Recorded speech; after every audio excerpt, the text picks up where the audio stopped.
எத்தனையோ பேர் குடிக்கிறாங்க, எத்தனையோ பேர் குதிரை லாயத்தில் இருக்கிறவங்க குடிக்கிறாங்க, ஸ்டாஃப் குடிக்கிறாங்க, வெளியே இருக்கிறவங்க குடிக்கிறாங்க, இந்த சரவணம் பள்ளி சுற்றி இருக்கக்கூடிய ஏரியாவில் குடிக்கிறாங்க.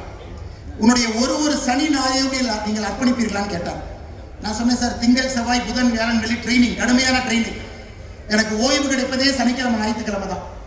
அந்த சனி ஞாயிறும் ஆல்காலிக் அனானிமஸ்க்காக நீங்க கேட்குறீங்களே, இல்லை நாமளை இதை ஒரு எழுத்து நடத்த வேண்டும், நீ நடத்தலாம். ஸோ 1.5 ஆண்டு காலம் அந்த ஆல்கஹாலிக்ஸ் அனானிமஸ் அமைப்பினுடைய கோஆர்டினேட்டர்.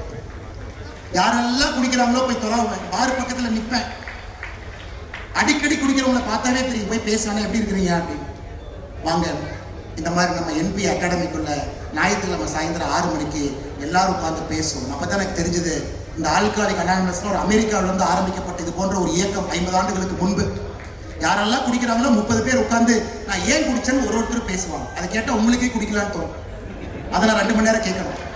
30 பேரும் பேசுனதுக்கு அப்புறம் ஏன் குடிக்க கூடாதுன்னு மறுபடியும் பேசுவாங்க.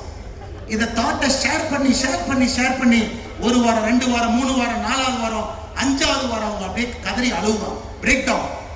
ஐயோ, நான் குடிக்கிறனால என் பெண் குழந்தைக்கு அவமானம், ஆண் குழந்தைக்கு அவமானம், என் மனைவிக்கு அவமானம், எனக்கே அவமானம். ஸோ 1.5 ஆண்டு காலம் அத்தனை பேர்த்த பார்த்துட்டு தாங்க இன்னைக்கு அந்த கொடி அரக்கனை வீதிலிட அமைப்பு மூலமாக அந்த கொடி அரக்கனை அடக்க வேண்டும் என்று நாம்